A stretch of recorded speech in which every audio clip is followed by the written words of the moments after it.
I'm back, and in the comfort of this studio, it's hard to imagine I was ever away. I don't need to imagine, though, because what I saw is still etched in my mind. What I never knew is what I know now, which is that those people who live in Gaza are mainly, but unbelievably young. The average age is 17. That means that about 250,000 are under 10.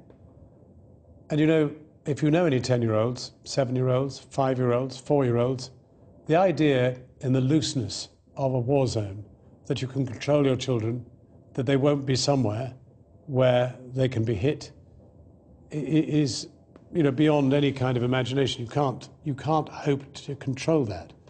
So that in a very densely packed urban area, if you decide to throw missiles, shells and the rest, then undoubtedly you will kill children.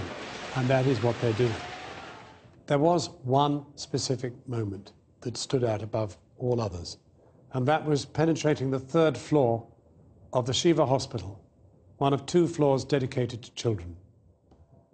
That's where I met Maha, terribly crippled by shrapnel that had penetrated her spine.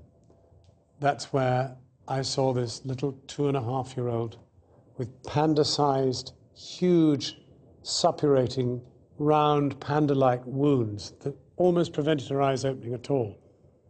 They were the consequence of a broken skull and a fractured nose. I can't get those images out of my mind. I don't think you can either, because they've been everywhere. They are the essence of what is happening in Gaza. Now, of course, Hamas, for its part, was throwing rockets into Israel, designed, ideally, as they would put it, to kill Israelis. But of course, Israel, courtesy of American finance, has invented the most brilliant shield, which is keeping absolutely everything out. And that's a big difference. The suffering is amongst the ground troops, mainly 20-year-olds, who go in and get killed. So when I last spoke to the Norwegian doctor who is one of those dealing with the consequences of this bombing, I asked him how many children have been wounded. They've registered 1,310. How many children dead? 166. But that number is growing all the time. That is what makes this something that every one of us has to confront. We have to know that in some way we actually share some responsibility for those deaths, because for us it is no priority whatever to stop it.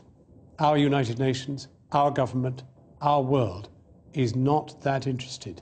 The fact that you're watching this, that you've chosen to watch it, means that you're actually motivated to do something. And that, in the end, is the greatest hope the people in Gaza have. We cannot let it go on. If our reporting is worth anything, if your preparedness to listen and watch and read is anything to go by, together we can make a difference.